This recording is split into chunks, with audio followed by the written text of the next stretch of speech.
to start with any introductory words, or do you? I will. Yeah. Hello, everybody. Good afternoon. It's really a pleasure initiating this debate on eco-civilization. We are going to be quite numerous this afternoon. And I'm very pleased to seeing names that have been with us in the last sessions, and I'm equally pleased to see new names. Given the fact that this is the first out of the 3 sessions on eco-civilization, we will be inviting others to join in and to take part in the second and the third part, which are going to be held in 2 weeks and 3 weeks respectively. Today we are again on one of the Circular Business Academy webinars supported by the Public Fund for Human Resources Development of the Republic of Slovenia, which we are particularly grateful for. And we are grateful to the fact that the Slovenian Fund devotes financing provided by the European Social Fund and Slovenian Ministry of Labour, Family, Social Affairs and Equal Opportunities to this dialogue. This is therefore a free training program thanks to this support. Allow me to introduce just in a few words a little bit broader context. The Circular Business Economy, the Circular Business Academy does this because we would like to enable entrepreneurs, managers, other experts, investors, and policymakers to embrace circular business model innovation, to create and exchange and share specific competences, specific knowledge, and also build new knowledge related to what we call the new paradigm, or as we will see today, we could also term it the eco-civilization, what we consider the destination where we desire to go. We do this in basically in 3 ways. One way is, of course, sharing knowledge through trainings, through advisory, to best practices, mentorships. We also incubate sustainable innovation systems, and we provide financing or facilitate financing of new innovative business models. Why we are here right now today? We are both motivated and pressed by the change, right? After the pandemic, or with the pandemic, to be a little bit more cautious in predictions, this is even more exacerbated, this feeling of change, of the urge to change to a more sustainable level of our societies. But where are we actually going? What is our desired destination? What do we have to do to get there? How can we improve our chances? So we would like to run an exercise on imagining this final destination, our goal, because when we know well what our goal is, when we share the same vision of our goal, it helps getting closer, it helps getting there, and it helps getting there together. Secondly, this is a journey across a landscape of a paradigm change. So it's quite a variety of things that we can encounter on this journey.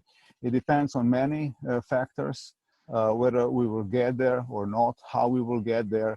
There's more than one path to get there. There are also many pitfalls on the way, and it would be wise to understand in order the societies would not be prevented, would not be hindered on this journey, so that the planet could get there as one.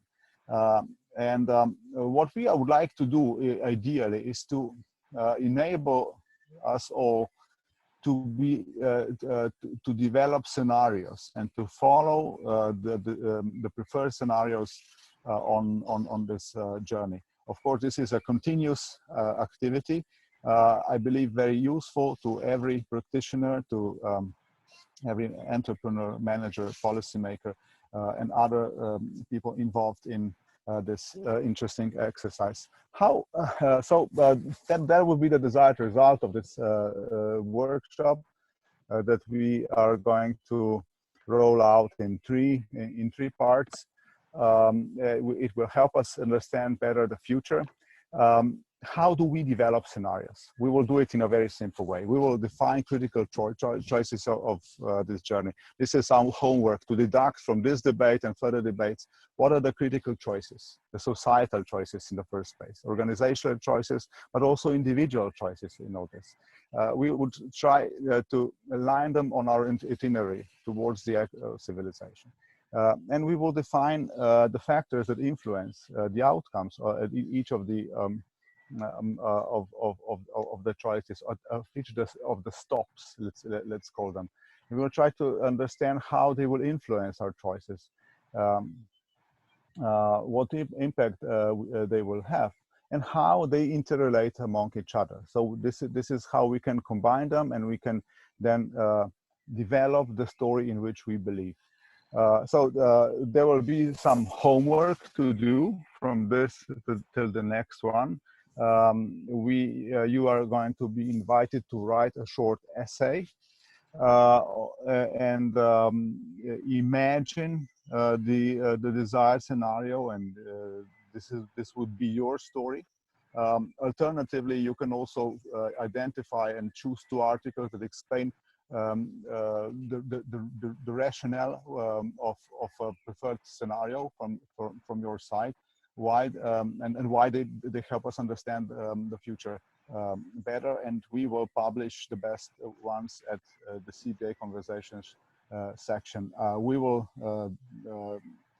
distribute further inputs for how to tackle this interesting homework that you can write in English or also in other languages, providing that we will understand these languages and be able to get in touch with you and edit the content before publishing. In the next two sections, we will be able to discuss further with you in a more active manner, briefly the schedule and interesting speakers that will be with us in the next two sections. There's a person who will be with us through all this streak, and I will of course present her in a minute. The house rule, the most important house rule here, is to raise your hand and speak up, or simply use the chat box as you wish. There will be enough time for that. And of course, at the same time, whenever you don't speak, please mute your microphone, because that will facilitate the debate. Then do your homework, and there's still time for others to join. So we are registering this session, and we will it will be delivered freely to anybody else who would like to hop up to join us later on. I think these are all the essentials that you need before we start. So without any more to do, I'm going to introduce our speakers today. There's a person who initiated this stream of thought. Violeta, from 2014 until 2019, apologies for a relatively small mistake. I'm very pleased to develop the debate on the eco-civilization with her. I know Violeta above all as an entrepreneur, as a thinker, as a writer, as a lecturer, an author, and as a wonderful person who has an incredible capacity to listen, to be mild and at the same time very consequential. And I'm very pleased to having Anne Katarina Berner, a Swiss-Finnish executive and a former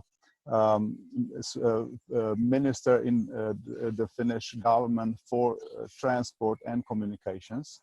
Anna is invited above all by Violeta, and what they told me before we started is that the way how we are going to do it today is how they were developing solutions together. So I believe Violeta will have something more to say about that before we start, and I'm really thrilled to actually slide into the listening mode and hand over the word. So I think it's time, and I would like to ask Violeta to take over the word. Please, Violeta, the word is yours. Thank you very much, Yuri, and hello everyone, and of course, hello Anne. Thank you for joining us in this exciting webinar, which I believe will have far-reaching consequences, because every person that is here today, I hope, will be challenged enough to continue not only the thinking process, but also the process of actions, and co-create the future that we all would like to live in. And when Yuri said that Anne and I have a very exciting history, it's indeed, we were serving during the same mandate, and many times Anne would start with some crazy idea at the time, which of course then together we picked it up, and when we joined forces, the ideas became the mainstream actions on the EU level. For example, Anne started the concept of mobility as a service, from also, of course, from the political point of view. And this is today, and for long years to come, one of the core opportunities and shifts that the, not only European, but the global transport is going through. I don't want to go too deep into the history, but our discussions were never very easy. And I hope that today's discussion will not be easy, because we were challenging each other, we pushed each other, but at the same time appreciated the commitments and understanding of a long-term vision and steps that need to be taken, the small steps, in order to walk the path towards that vision. So that's why I'm so happy she's joining me and actually supporting also, as far as I know, the concept of the emerging new, possible new civilization or paradigm, which I call eco-civilization. And before we get into our well-known dialogue, allow me just to introduce to you a few concepts that will help you to sort of blend into this stream of a dialogue, and hopefully with your participation, this will become even much richer and even stronger, especially after we walk away from this seminar, and we're going to be again in the day-to-day activities, but enriched with content and visions of today. So let me switch quickly to the screen and just show you a couple of starting points. Here we go.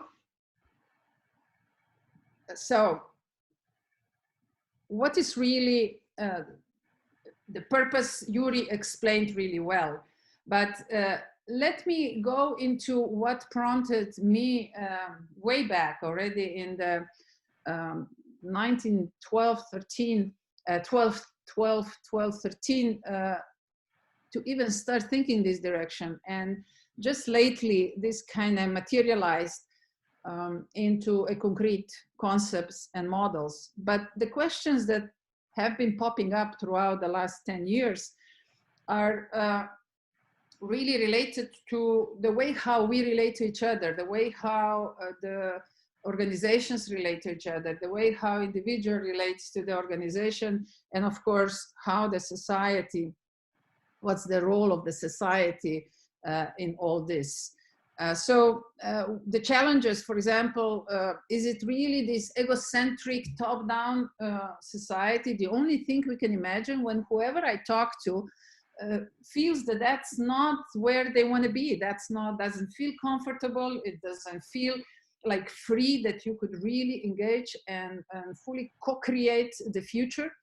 So that's why this concept from ego to eco-civilization, eco-society is something that is worth considering, seriously considering. The same then applies to the concept, is hierarchy the only one, or do we work better in network concepts? And I'm asking you to clarify that in your heart. What kind of society would you rather be in, ego and hierarchical, or eco and network-based society? Do you just want to keep driving the ownership issues to the last possible boundary?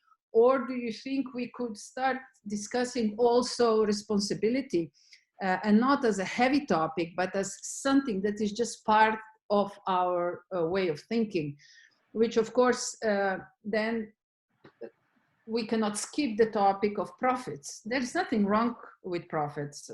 Let me be very clear.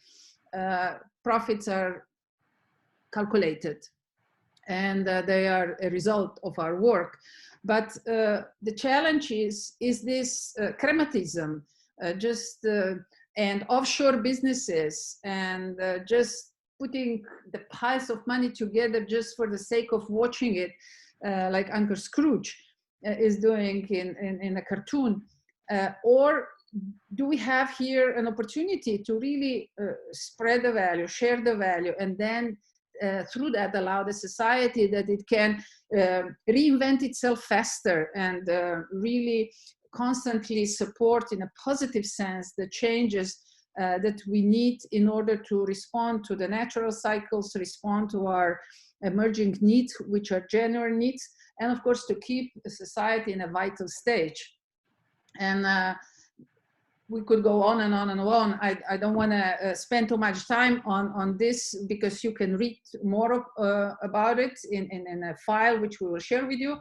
But it's an invitation to really be better prepared to understand what I'm proposing to you, which is the model of eco-civilization, which could potentially be this guiding vision under which we can join our forces and start engaging and looking for better solutions where we will feel more free, more engaged, more responsible, and just, you know, live the life that we believe we want to live, not just dream about it by ourselves. And like Lennon says, when I dream by myself, I dream.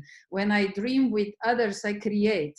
So this is the dream I'm inviting you in. This is the dream that I have, to dream with as many as you together, and then out of that really allow the emergence of concrete actions, concrete projects that can manifest our dreams. So what's the real point of eco-civilization? Is it really so much different than the one we have now? No. The elements, in most of the cases, you will find very similar to those that they already exist today. In an organizational sense, in a sense of values, in a sense of focus. But what I'm inviting you into is just to pause for a second and think, what are the organizational structures, for example, that we gather around? Is it really the financing, economy, infrastructure, education that is our goal, that we need to pay attention to? I would rather argue that those are the means and the functions, the attributes with which we have to serve to our society, or to us beings, land, relationship, consciousness, society. That's what I propose as the core subject of attention. And all other mechanisms are only the means to serve these basic elements, these basic objects, if you want, or subjects or entities, to evolve on its full potential by, at the same time, respecting each other and engaging under the rules of sustainable life. And in today's day, even more importantly, with a strong circular economy concept. So this is where the shift happens. Everything else is really start of imagination, and see how we can do the best to develop the beings, being people, but also create possibilities for animals, for plants, for on how to live with and keep this incredible biodiversity at hand. That's why I propose for Ecocivilisation a joint far-reaching goal, which is to create out of this beautiful planet Earth and biodiversity, the ecozone full of biodiversity, which is the ecozone of our galaxy, maybe even universe. I really think we are unique. There is nothing like Earth anywhere else. So it's worth preserving and then acting from this starting point. The other very motivating goal is also that our technology, the industrial revolutions, including the fourth one and the fifth one and sixth one and whichever else will come along, can be based on these sustainable concepts and ecological zone understanding that we can populate other planets. I don't see there is anything wrong with that, but I certainly do hope we can create an awareness and consciousness that we don't take garbage into the space like we're doing today. We're polluting every planet we get close to, but that we really take the sustainability concepts and circular economy concepts to space as well. And it's okay if we populate other planets, but let's do them with a full consciousness and awareness of not doing damage, but contributing to the development of much more advanced human society. So these are really the basic elements. So Earth as an ecozone of the universe, population of the universe, and as I said before, relationships are the core, relationship-based civilization. And let me skip then to questions which I'd like to address them together with Anne. Are we the civilization of technological breakthroughs? Are we? And if we are we ready to take responsibility, or we just do it for the sake of doing it just because we can do it? I have a feeling that we count on technology to save us from any life-challenging situation. Is it technology really the one that will do that? I'm challenged by that. I think it's in our life more than just technology. And I like the latest, one of the latest messages that I got, where they say B2C, B2B, G2B, B2G is over. We are moving towards human to human business concepts. It's worth thinking about it because I will repeat over and over again that technology is a mean, not a goal. Technology is a tool, not the final destination. So let's look around and see what's happening, how we around us, how do we use the technology? And of course, it's a good question then to ask, are we upgrading technology or downgrading the humans? Is that the real goal?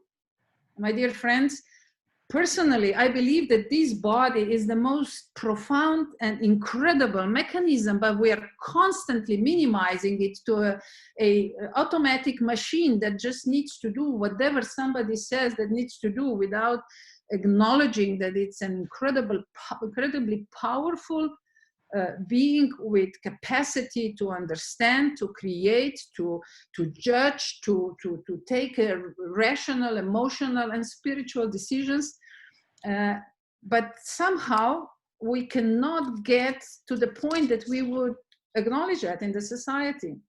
So do we race to the bottom by developing only the addictions to attention, like addictions to advertising? You know, I started to learn to switch the phone off.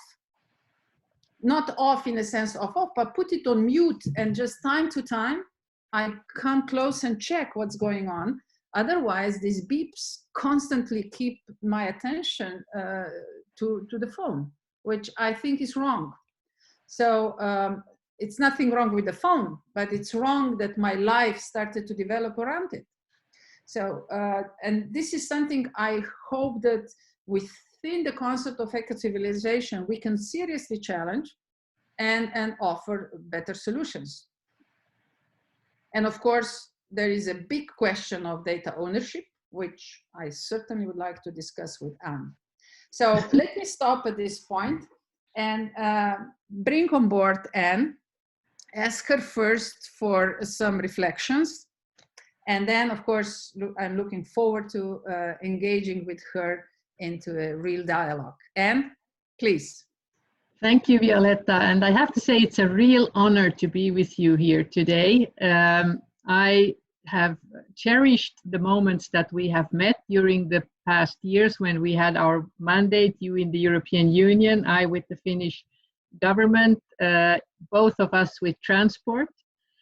I still think that we discussed many items that are bringing us to this point here today. We have discussed ownership, we have discussed technology, we have discussed data, and most of all, we discussed how all of this can bring a better mobility, which will be less consumed by emissions, which will be more friendly, but also more user-oriented, less authority-driven, less organized from the top down, more entrepreneurial.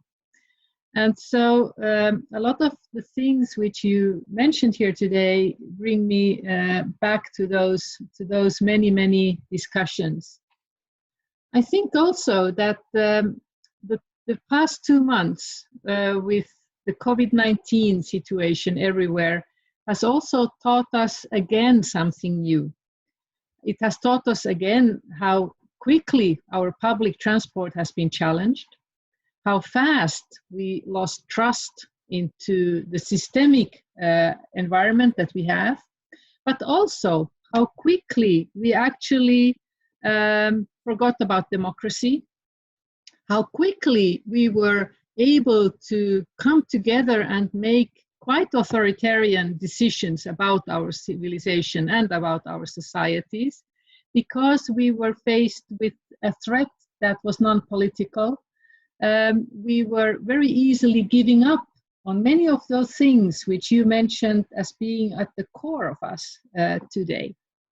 So I think there is a lot to reflect on and a lot to look back on. I'd like to take up on two things actually that you mentioned here in your slides. First of all, I actually think that one of the really important things that we have to look into is ownership. And I think that ownership is something that in a traditional sense, we will need back. Ownership for me, as a family business entrepreneur, for me, ownership means to give something to the next generation. For me, it's about continuity. To me, ownership also means that what I own, I take good care of. And in a certain way, we have lost that sense of ownership because today we only speak about ownership. What we actually mean is investor type of ownership. which is connected to exits and which is connected to high yields and profits and fast turnarounds.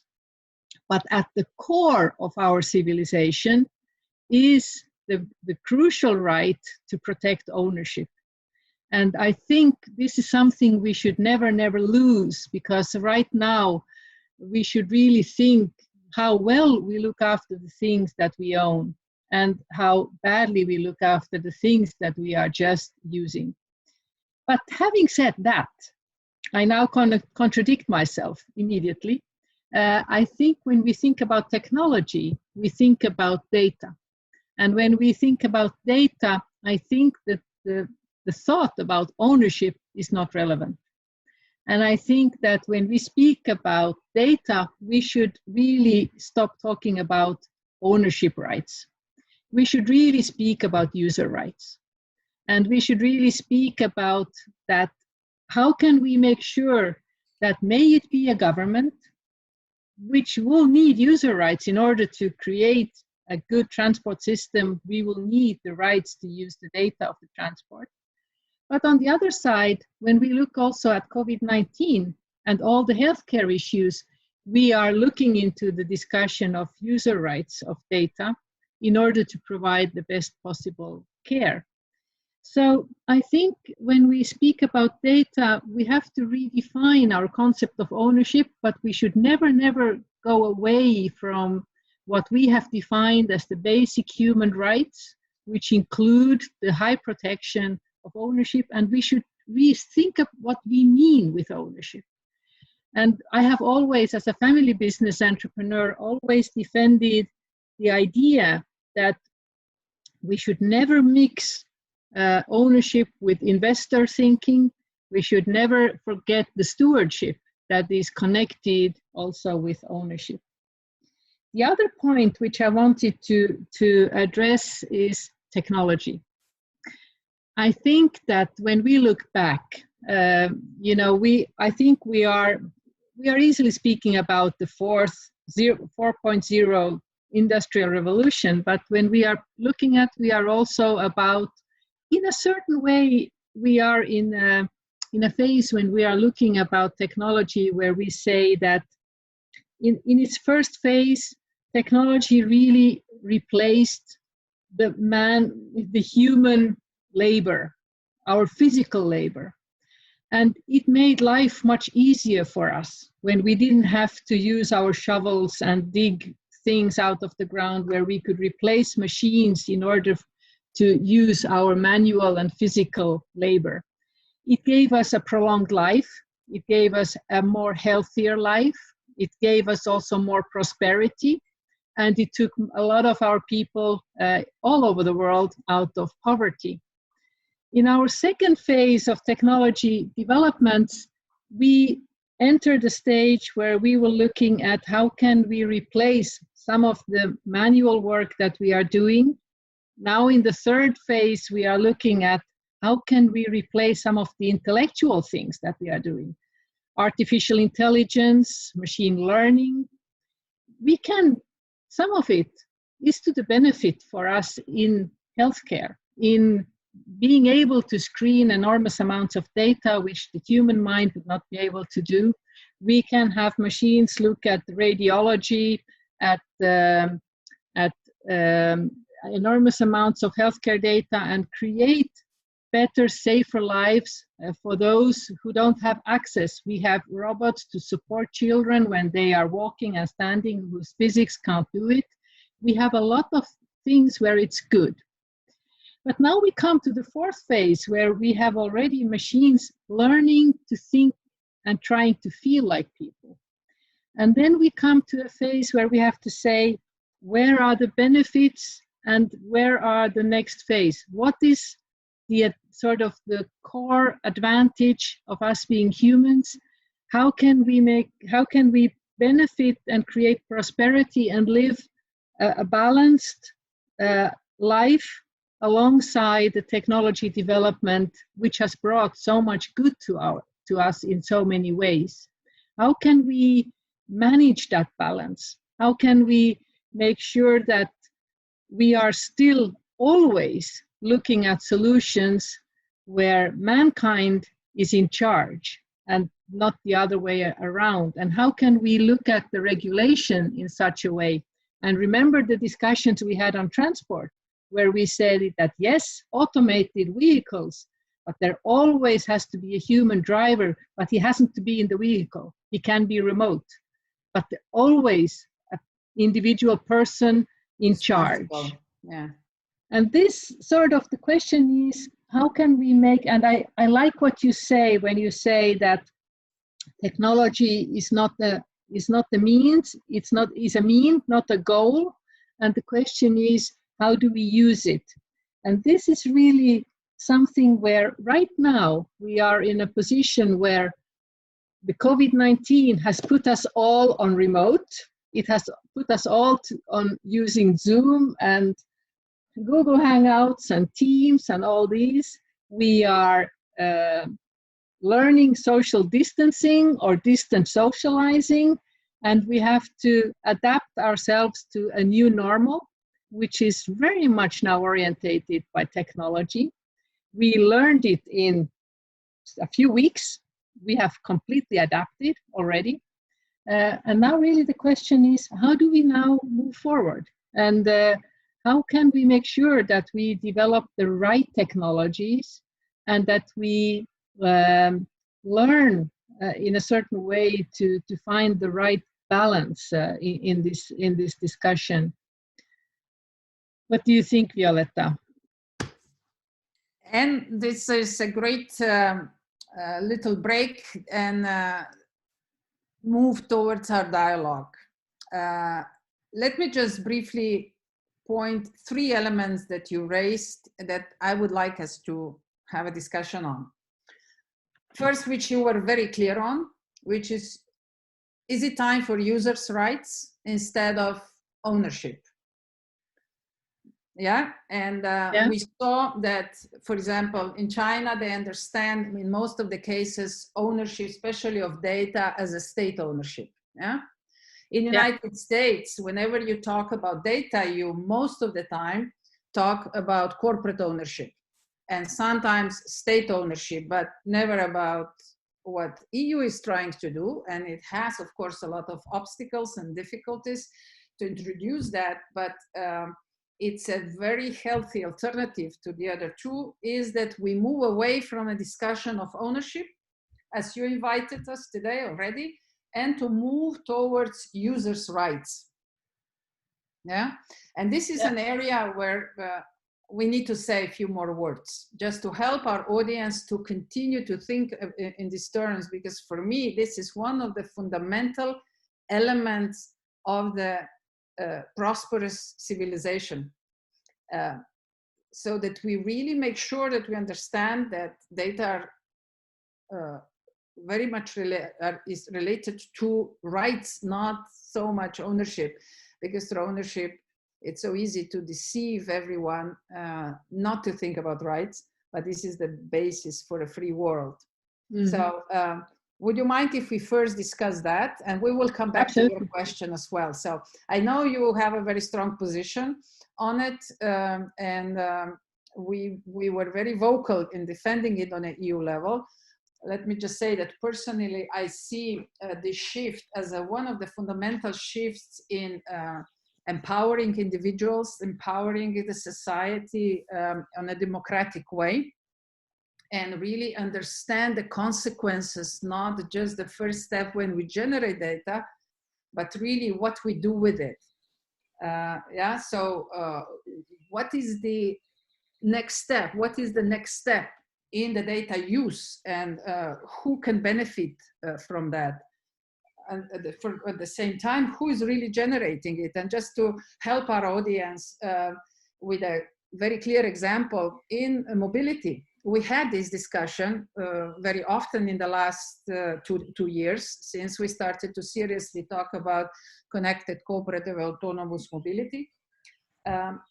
Who owns the data that are generated on a network? Is it industry, the car manufacturers? Is it service providers, which in many cases will be telecoms or any other integrators on a digital level? Or is it the user, the one who drives the car?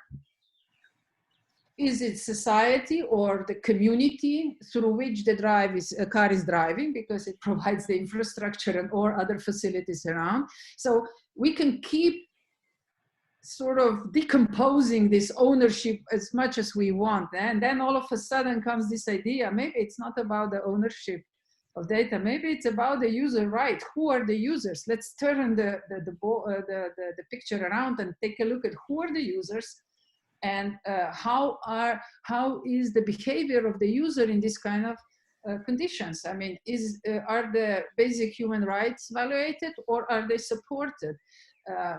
So for me, this is fundamental discussion. What do you think, Anne? I think it's very fundamental, and I agree with you on your analysis that an authoritarian state like China would say that it is state ownership, like in most Asian countries. The US is very much talking about the corporate ownership. I think the approach that the European Union and the EU in general has is about the user's ownership and the user's rights is the right direction.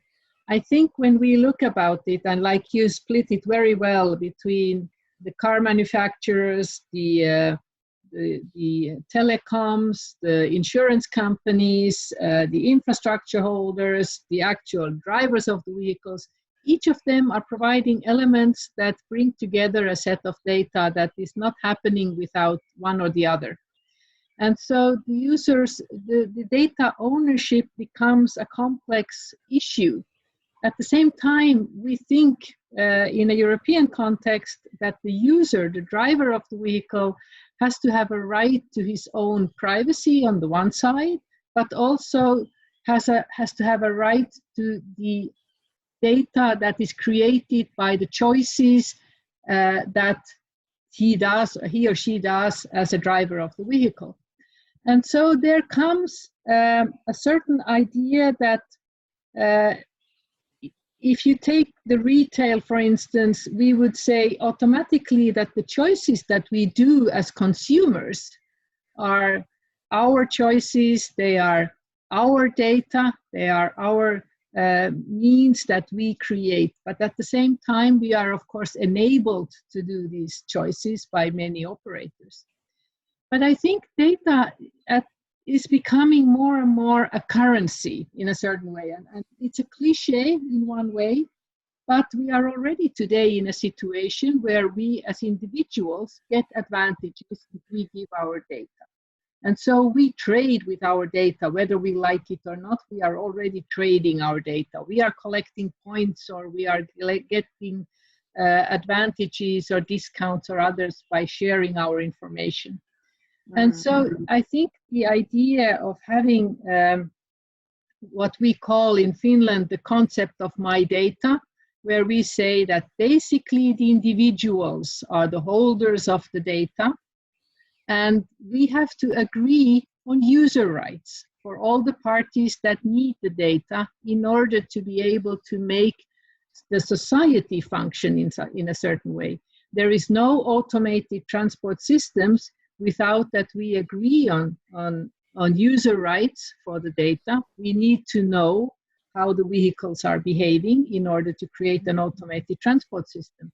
An automated transport system, on the other side, will then lower the costs, make sure that there are less assets in the transport system, and on the other side we have less emissions, and it's for the environment more friendly. So the society and our government will always have an interest in certain areas: transport, education, healthcare, housing, energy. Let's say in these sectors, as a society, we have the interest in the common interest of us all, that we have access to the data so that we can create the services in a way that they are the most friendly for our environment and that they are fighting climate change to the best possible extent. But so we have to find agreements on how to move forward. And I think the best level to find those agreements is by using the individuals, us as citizens, as the key holders of the data. So we are basing in Finland the idea that we have my data and we use our data, and we have to agree with the parties that are using our data. And those agreements we can build up in two ways. Either we opt in or we opt out. And I think that's sort of another fundament which we have to address as a civilization. Yeah, and this is an important point. Let's explore that in a very concrete environment. What I've been very much challenged with during my mandate is when the global sort of platforms started to evolve.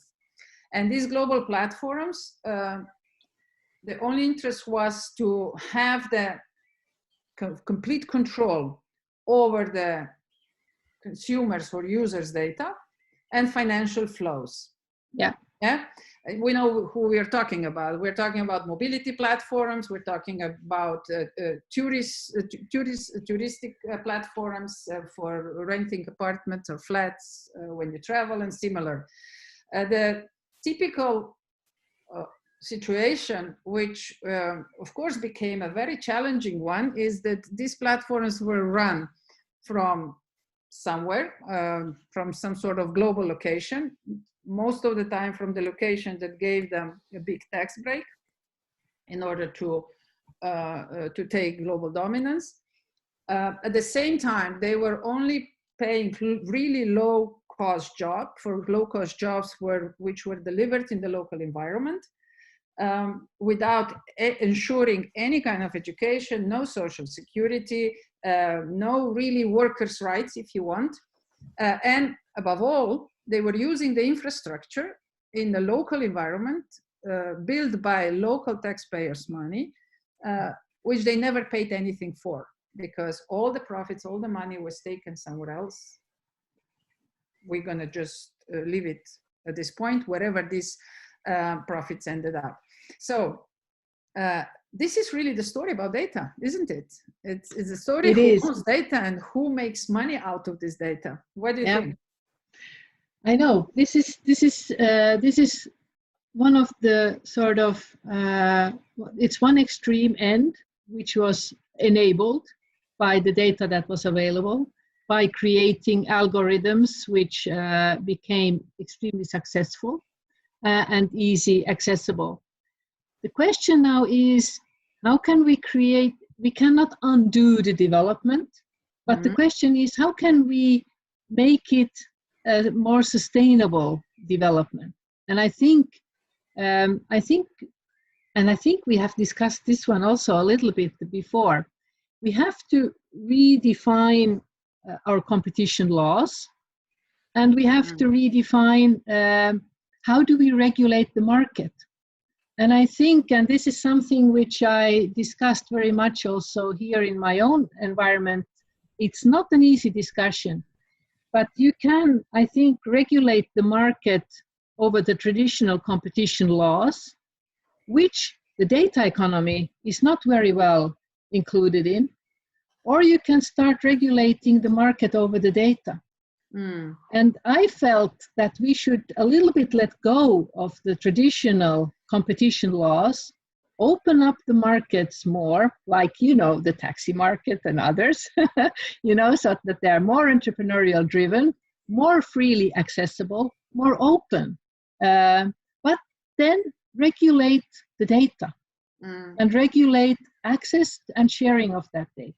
And define Can we say, and because I would like to save some time for the other two topics, which are equally challenging, and at least open up the debate on, can we say that in the future we should focus more on people and users, and from that point on then develop the relationships, if you want, or ownerships or rights that are related to any kind of services or products that the individual or the group of people gets into relationship with? In the other words, in Ecocivilisation, we say one of the 5 focuses has to be human being, a being, including with other beings. So from that point of view, the user's rights make a lot of sense. Absolutely. And I think when you define it, I think we should define economy more from the perspective of users.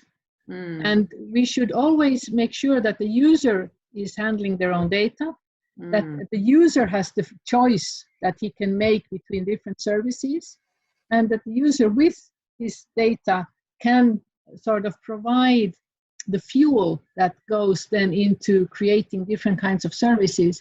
And those services should then be enabled. And then we have to find means, simple means, easy means for people to actually create agreements on how to use their data. And GDPR was one of EU solutions. Yes. And here I would use this moment, first of all, to invite, because I don't see any questions in the chat room. Usually we chat a lot. So I'm inviting people to drop the comments. What do you think about the topics we're discussing? If you have questions, Yuri will be more than happy to make sure that the questions are answered, right, Yuri? Absolutely. Yeah, so while we're waiting for your responses, I'd like to move at this point when Anna... Sorry, Violeta, before you move on, may I ask a question whenever you're ready? Yeah. Yes. Now, I mean, you are, thank you, Anna, for developing this concept of data and the focus on the use and not the ownership in the first place. Right. However, I have a feeling, and we have touched this several times from Violeta's introduction onwards, that we are calling for an innovative state intervention, but we have a very weak state today, or either weak or authoritarian. How can the state innovate, and what are the good examples of that? You mentioned the Finnish example. Do you feel the same, or is this just my my feeling that the state is a little bit old-fashioned and also weak and a little bit afraid of moving moving on? Well, in your question, you have so many important words. I think the whole state system, administration, is in a very rigid state, but it has wonderful people in it. So if you open up the structures, people will dare to innovate. And as I already mentioned before, during our mandate, we introduced many innovations in transport, starting with mobility as a service concept, which started from scratch right in the 2014, and if I'm not mistaken, and then it became a mainstream. Nobody's even questioned it anymore. I remember when we set up, when we had the first meeting about urban aviation space. What? You know, it was a question, what? And today we have European regulatory framework, we have implementing rules, we have operation rules, we have the first test beds going on all over Europe. Introducing urban aviation solutions with drones and man-piloted aircrafts, remotely piloted aircrafts, with air taxis, with air urban sort of delivery solutions. It's amazing. I mean, every day I see tweets and new posts about the emergence of this exciting new area in transport. So, and we introduced many innovations in the architecture of aviation. Single European maritime area was an innovation, again related to digitalization, because through digitalization a lot of new things emerge. And we could go on and on and on. In politics, there's an enormous room for improvements and innovation. But when you talk to people, they don't dare. They say, oh, no, this is the way we do things here. So it takes a lot of boldness in order to introduce something fresh. But I do hope that this common vision of eco-civilization, we're really we're counting on engagement and proactive stand of every single citizens to do the best she or he can, and that's where things start moving. Yeah, Violeta, I know you are incredibly optimistic, and I don't even dare to beat you in that. But let me try once more, okay? Let me have another try. I think this was a wonderful introduction, and I will try to simplify it and put it a little bit in our context. What Anne said, in a way, is unlike in the 18th century, where land was the new field that of the primary enclosure and division, and where, of course, I'm referring to the conquering of the new worlds, the new continents, and so on, 17th, 18th, even before. Now, with the digitalization, we have created this immense space of digital data, where we still have to improve the ownership and user rights so that societies will be able to benefit the most. And of course, every individual in the best possible and in the fairest possible way. And this treasure can be used tremendously to get to what we want to say today, the eco-civilization, right? So let's put this debate into this perspective. How can we deal with data so that we don't deteriorate some of the societal issues, like you mentioned the taxation? I think you both kind of touched upon the fact that benefits are unequally distributed, that actually there's no stewardship in ownership, or John Maynard Keynes would say profits should reward entrepreneurs and not rent seekers. Can we try to design a little bit this framework and help the regulators deal with this immense space of data that can really help us improve the society? Well, I mean, if I jump in, and Yuri will say again that I'm over-optimistic, but once you have a shared vision, every step you make, you start making towards that shared vision. And if things are not in place today, that doesn't mean that they're impossible to do. I will let Anne to go maybe even deeper, but I'd like to share one important thought with you that really sort of became part of my way of thinking. One Italian philosopher said that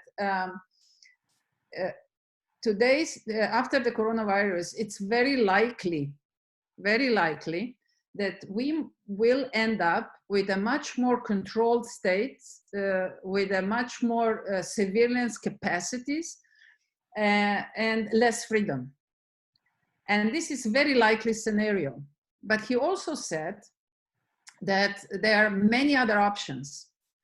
And being over 80, he said that he learned that very likely scenarios almost never happen. So we have to be very careful to look for alternative other scenarios and listen to weak signals and walk the path to really grab the opportunity for those for the emergence of new, and really pick it up and then develop it in the mainstream. What I'm saying is that what you pointed out is all true. These are all serious challenges.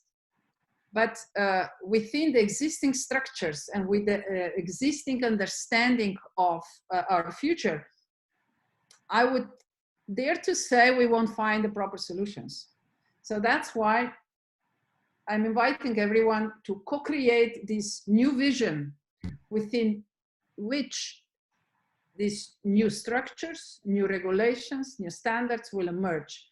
Today, we are aware that in Europe, we decided not to go with ownership, but to give the users the power to decide. People argue that user is not educated enough to make the right decisions. I would rather say, good, than those that have the knowledge, have a responsibility to educate the user, to give the power to people, to give the power to democracy, and to move away from a very likely scenarios of increased control and surveillance. So that is our choice. We finally have to give people the credit and the strength to decide. I am really fed up with the fact that we don't trust people. There are many, of course, cases that prove you that you shouldn't. But if you don't start trusting people and start showing that that is to the benefit of everyone, then the totalitarian system is really the only option. So I think we have to be as dramatic as that. Very well, very well. And? Well, I hope I didn't say that I think that the state should be innovative. That's not what I'm thinking. I think still that the innovation should mainly be something which is on the private sector's responsibility and the responsibility of the people in a certain way. Then we have, of course, the third sector, which really needs to bring innovation into the public sector structures. There is, of course, a reason why in democracy the structures are slow to change. There is also a reason why in a democracy we always have opposition. And I think it's important that we have opposition and that we embrace it in a certain way.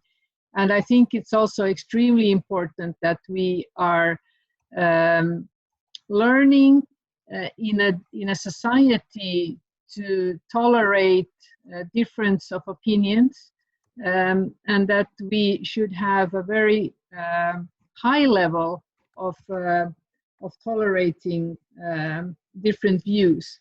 And so I think one of the problems in many of the European countries today is that we have a very low level of tolerance, and that we are not very much accepting opposition, and that is not healthy for the discussion of democracy. And this is why I'm also worried, exactly like Violetta said, I'm worried about the COVID-19 and post-corona time, where we are much too unanimous in many ways of how our governments have been dealing with the healthcare problem, which we all say that it's important, of course, to deal with the healthcare issues, but now that the healthcare crisis is moving on and it's becoming the new normal that we have a healthcare crisis, we are finding ourselves in an enormous economical crisis, and that is much more difficult to resolve. And in order to resolve our economical crisis, we actually have to change also our structures. We have to look towards digitalization and technology developments, because it's the only way that we can afford to really create the next level of services for our societies. And in that sense, we of course need to make sure that there is enough room within the system to create services based on new innovations. And that is sometimes a little bit the problem, where we have too much regulation. But one of the things which I learned as a minister is that I was always told by the corporate side and the private side that we want less regulation. But when you try to take away regulation from a certain sector, they are screaming enormously that, please deregulate, but not my sector.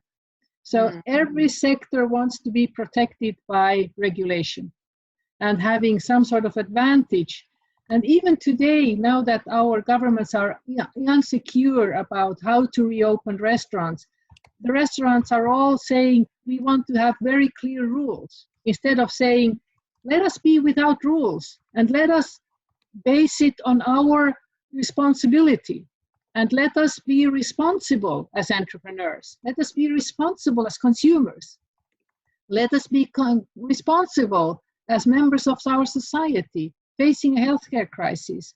Let us look that if we are up in the north where we have no coronavirus at all, let us keep our restaurants open. Look, here we have more, let us behave in a different way. But no, everybody wants to have the rules from the government. And this is a little bit, our own creation. We also need to, as citizens and as corporates, trying to create more responsibility. And that responsibility I call ownership. Taking ownership. Indeed. Well, and in this, respecting your position and tolerance could be stewardship in politics. I would say it's a very nice words that you're saying. Thank you for that. Yes, we will take the responsibility with us. Yes, please go. I'd like to open yet another issue, which is very much related to not only to technology, but also to democracy and overall society, but so close to the challenges of technology.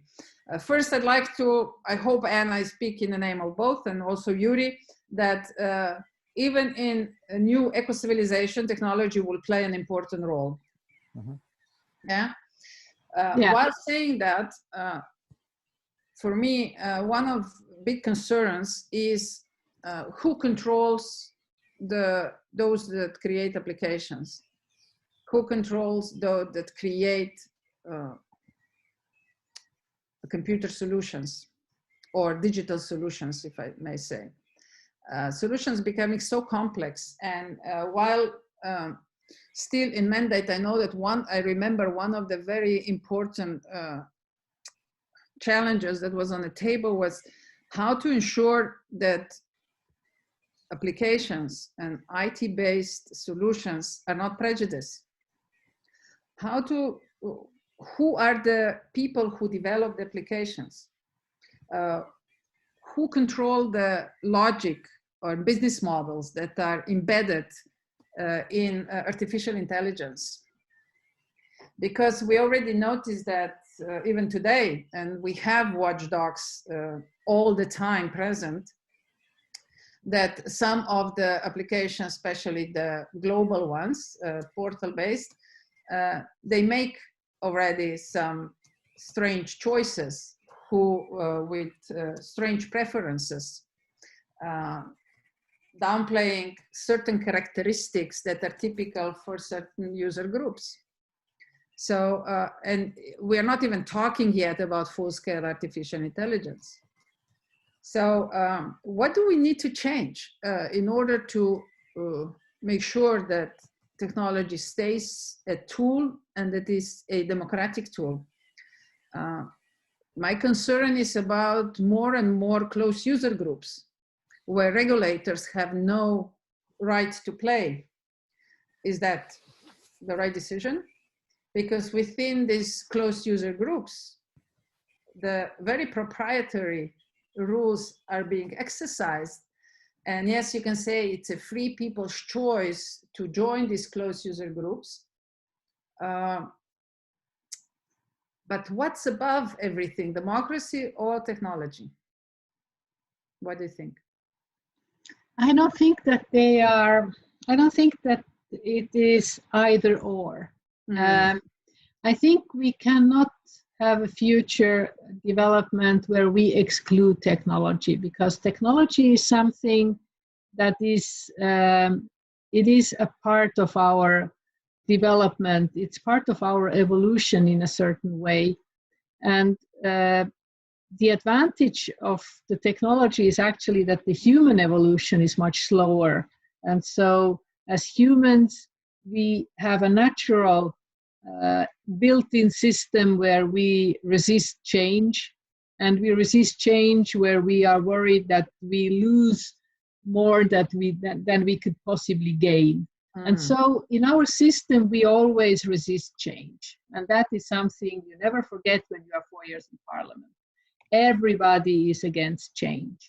And so there is a systematic resistance against change. Technology forces us in a certain way to change, and technology will change regardless of the human development in a certain way. And technology, I don't think the right solution is to restrict technology developments, but we have to make sure that the balance how technology is used is a right one. And in order to do that, we have to first and foremost make sure that we regulate the data right, so that we have the user rights and the my data concept in place.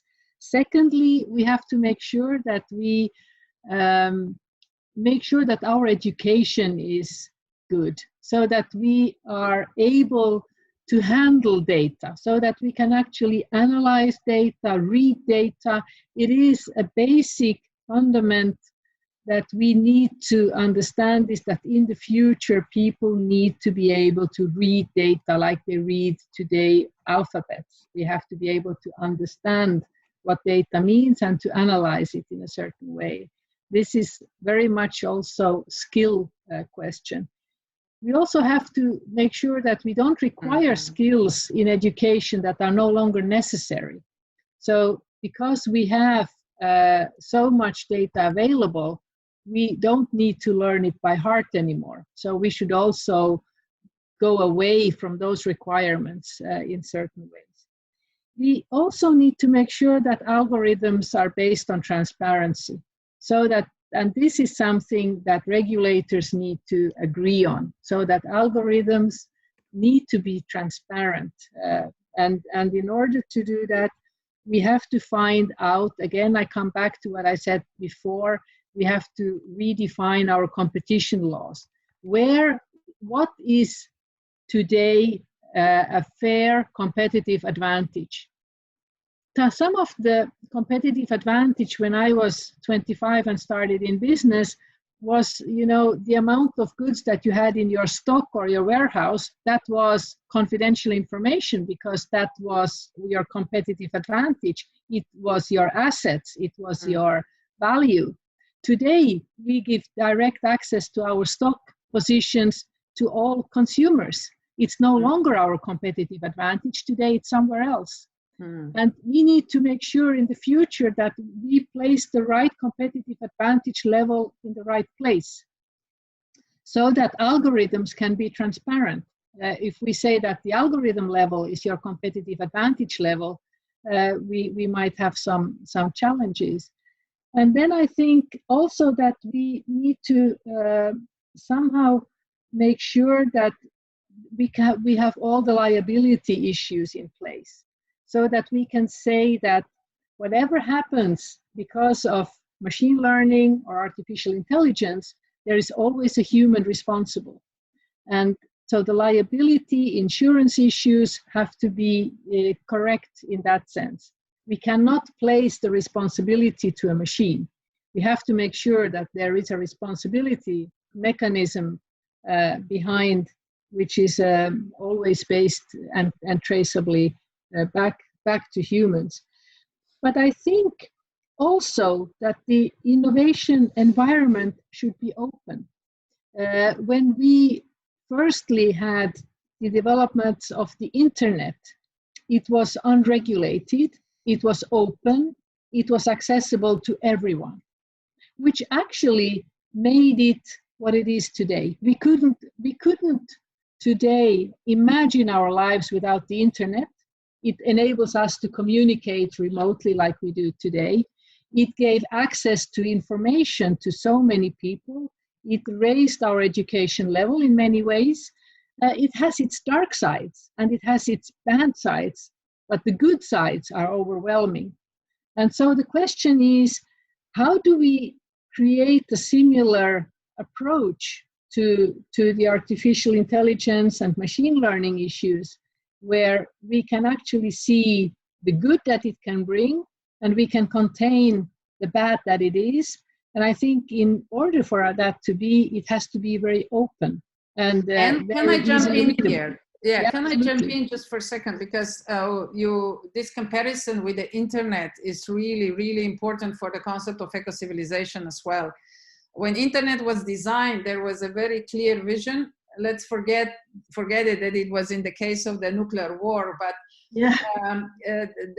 The concept itself said that no matter which part of the network gets affected, the rest of the network has to work.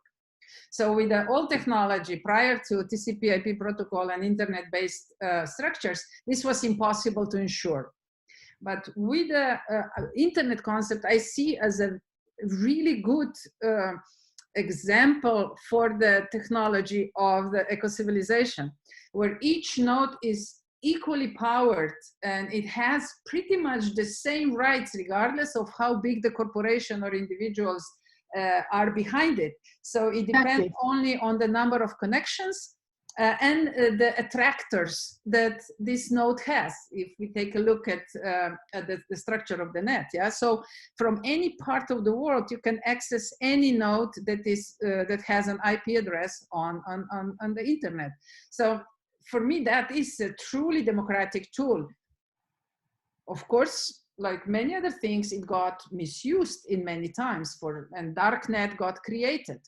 Yes. But here is the challenge of the transparency. If we had a full-scale transparency from the start, and this is something we can learn from the experience of internet, that would no longer be an issue. So internet concept is distributed completely sort of equal opportunity concepts with a full transparency as an upgrade could be a very good guiding principle for the future of technology for emerging eco-civilization.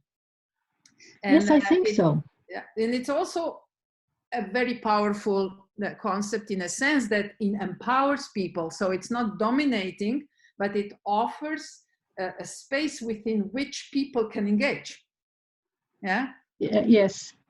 What do you think? I like what you say. I think this is somehow the way that the thinking needs to develop in sort of that direction. Openness, transparency, equal access. And so some of the elements cannot be a part of the competitive advantage of a corporate. Yes. But and when you get past that, then sort of the equal access is still the one thing which I think is extremely important. And there, I think, unfortunately, a lot of governments have problems in understanding that equal access, for them, it means a liberation of the market, and that it means, a very sort of liberal way of approaching.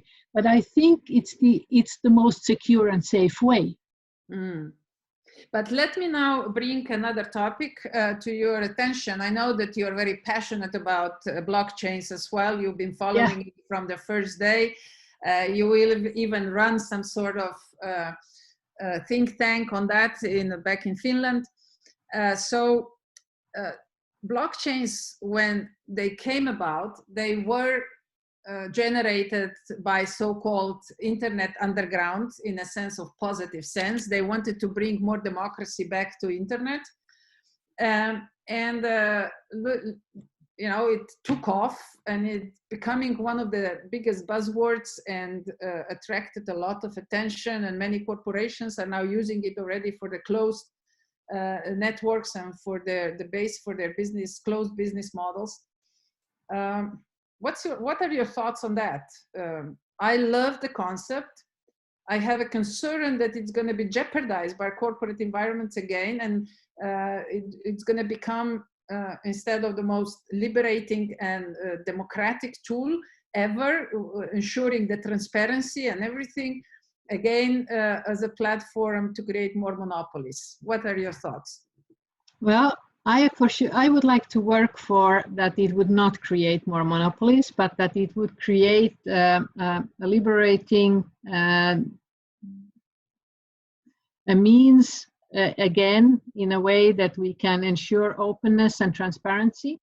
And I think for me, blockchain is something where we can actually really support openness and transparency by creating traceability.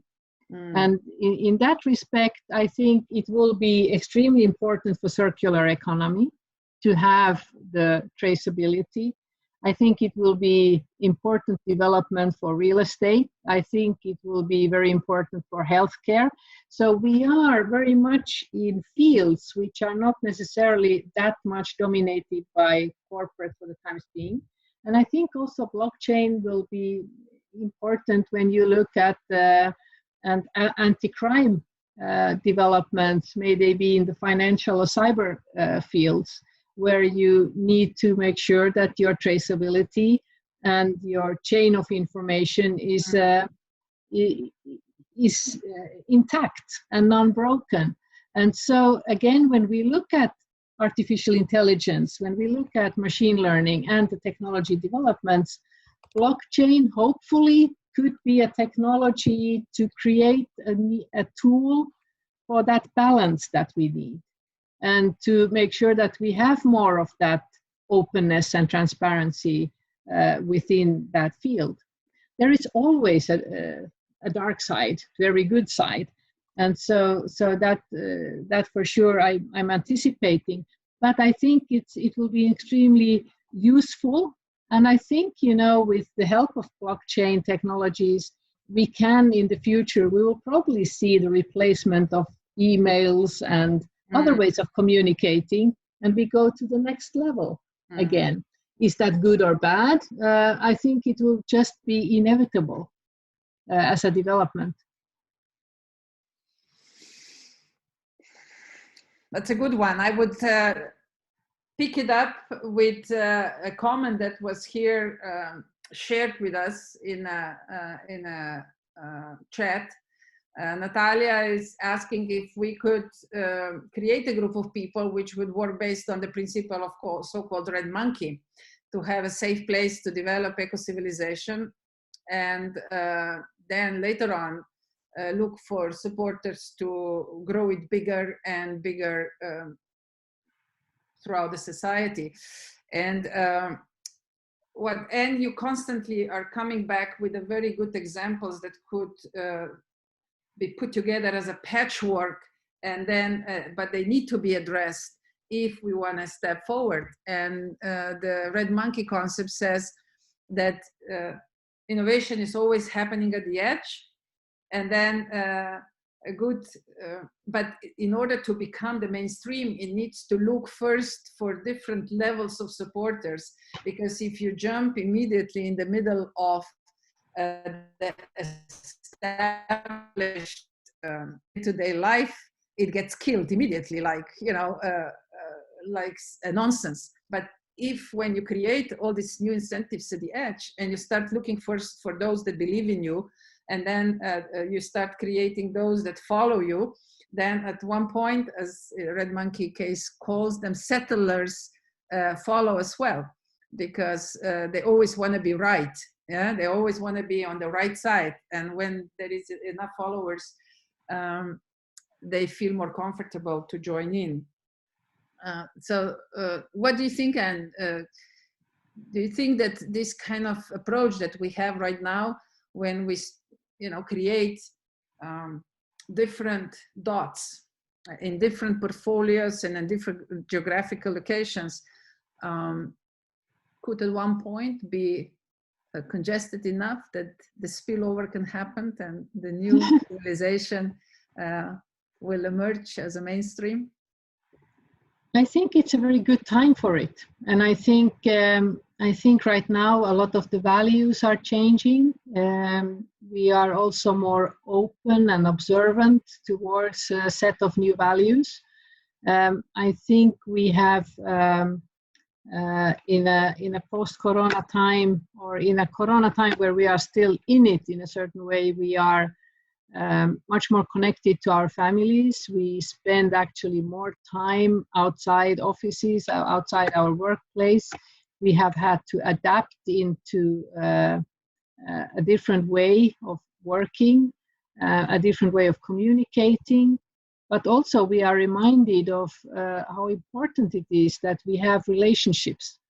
And at your core, you say societies are about relationships. And so I think this is a very good time to remind, and people are open towards intensifying the value and need of relationships. So I think eco-civilization has a momentum right now, and it needs its forums, and it needs to be discussed, and it needs its messengers. Maybe there are some among the participants as well. Yuri, back to you. We're almost at the end. We cannot hear you, Yuri.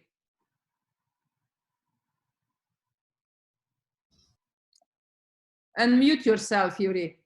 Unmute yourself. Can you hear me now? Yes. Sorry, yeah. Sorry about that. I would just like to refer to two other comments from Rudi Painter on the chat. In his second one, he rose to the state regulators who cannot follow the changes in technology fast enough. Science should be more involved in the political decision making or decisions, and in forecasting and preparing possible answers for the good of the society. Maybe you can briefly pick up on that. I mean, the relationship between science and political decision making, and of course the second issue, I think it was largely addressed already, but if you like to elaborate, new technologies, use schemes that are on the long run bad for the local economies due to market disruption. The example of Uber is offered. After they affect taxation and make huge profits before states can react in a proper way. I mean, the abuse of technology. I think this was largely addressed by Anne in her wonderful 6 points about how to avoid that and still leave open innovation running through my data education, open access, transparency, etc. But still, I would not like to leave this unanswered. So maybe the science, state, and then regulation. If there's something else to say to both of you. Let me pick up on the first one. I'd just like to say that in today's world, science, politics, but also sport, culture, they are two isolated pillars. And we see many people on the streets these days complaining that culture is not addressed enough, sports been neglected, science has been neglected. I think it's time to bring in overarching shared values and commitments to goals, shared goals, which will bring all these societies together, because we know that in order to address societally challenges, you need horizontal cooperation. But as long as you don't have this shared apprehensive goals, that emotional goals that would elevate the spirit and breach over the isolated pillars, it's kind of natural that people rather stay in their little protected areas, even though that they suffer from time to time within those areas.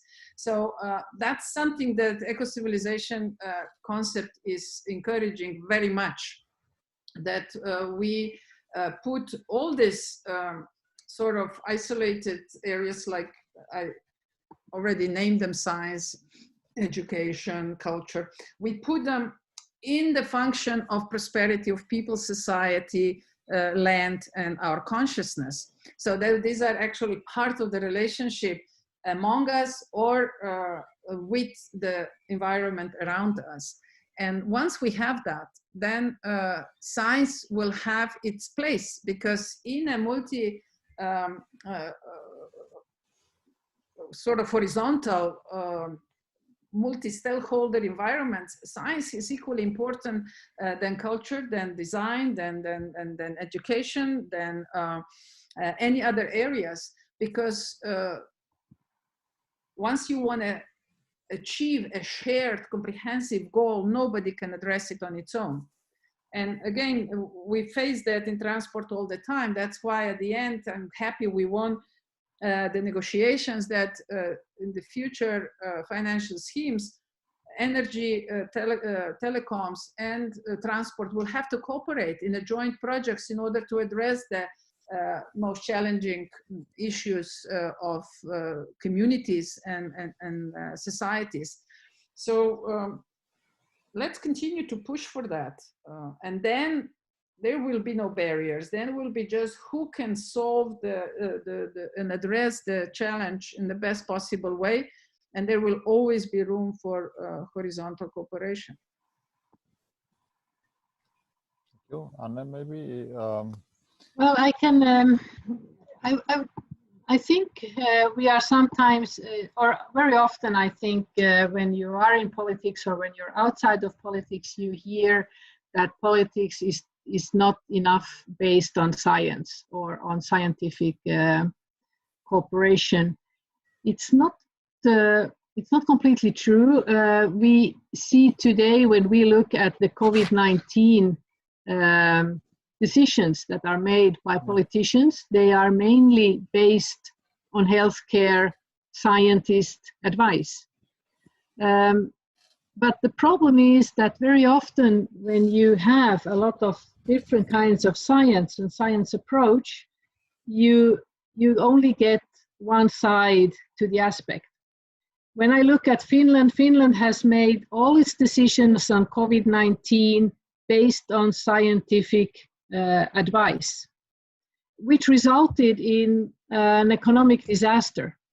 And now we have to face different kind of problems where everyone says, well, how did you predict that if you close the country for 2 months, you will have a lot of unemployment, you will have bankruptcies, you will have this and those problems? How could you not foresee that? Well, because the scientists were only healthcare scientists. And so, exactly. So there is always sort of the problem with politics is that eventually you have to make the decision based on a complex set of scenarios and a complex set of values and a complex set of democratic elements which are in it.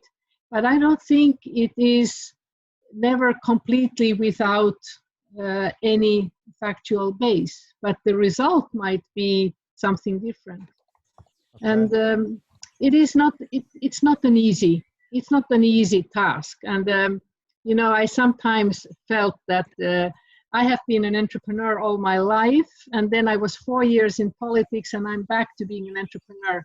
I would like to challenge everyone to make one term in politics before judging the path others have made. Now you know why we are friends. Yes. Okay. Anne said that in this time in which we are moving past the corona pandemic, hopefully indeed, we are getting a recovery fund in Europe. This is my last question, and I apologize in advance, Violeta, for bringing the debate down to earth and to such banal figures. Eco-civilization is very down to earth concept. So but I would like to, guest. you know, thank you. I would like to, you know, conclude by just, you know, some quick thinking. How can we spend, I'm purposely using this word, how can we spend this recovery fund real well in order to get closer to the eco-civilization? Today's figure committed for the whole European Union is 750 billion euro. And for Slovenia, it would mean something over 5 billion, which is the amount that that the government distributed through the first set of measures in a way. So how can we do it in the best possible way, in a way that we get out of this crisis, of course, fast, wise, but that we shape a new reality that will be more like eco-civilization and less like that. Please, in conclusion. Shall I go first then? Yes, absolutely. I think, Yuri, this has been really well discussed in one of the previous webinars with financial community. I think we have to insist that every single investment, every single project that we invest has characteristics of circular economy, EU Green Deal, and EU Green Social Agenda, and Digital Europe. So why do we set these common directions? Yet to be part of, to generate economy of volume and scope, to really build on multiplicational effects. So I invite all politicians, I invite all the banks, all financial investors, just to add these criteria in the project selection process. It's really that simple. And people will do it because today it's no longer a brainer to think in green terms, to think in efficiency terms that digitalization brings. But if you don't need to, you will take an old model and just go after money instead of going after a positive impact.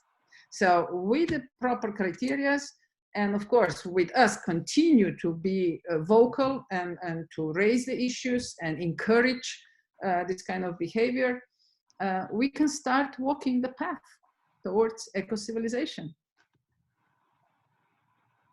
I have nothing to add to that. I totally agree. That's it then, Yuri. Very well. And I was even muted, so I really, and it was really nice listening to you both. Thank you so much. I hope we can repeat. I hope Violeta, we can have Anna again among us. It'd be my pleasure. My pleasure too. I really thank you very much, Anna, for giving this contribution to the very start of the eco-civilization debates. 2 more will follow, and we intend to come back in after the summer break, so there will be plenty of opportunities. I would like to thank our audience, and I would like them to encourage. I would like to encourage them to think through and come back to us through the next 2 weeks with a short essay, with a short conceptual idea, conceptual scenario based on today's debate, but it could also be based on the topics that are yet to come. And we will gladly respond, elaborate, and discuss these things in the next 2 sessions. In 2 weeks' time, again at 3:30 p.m., we are going to discuss how we could go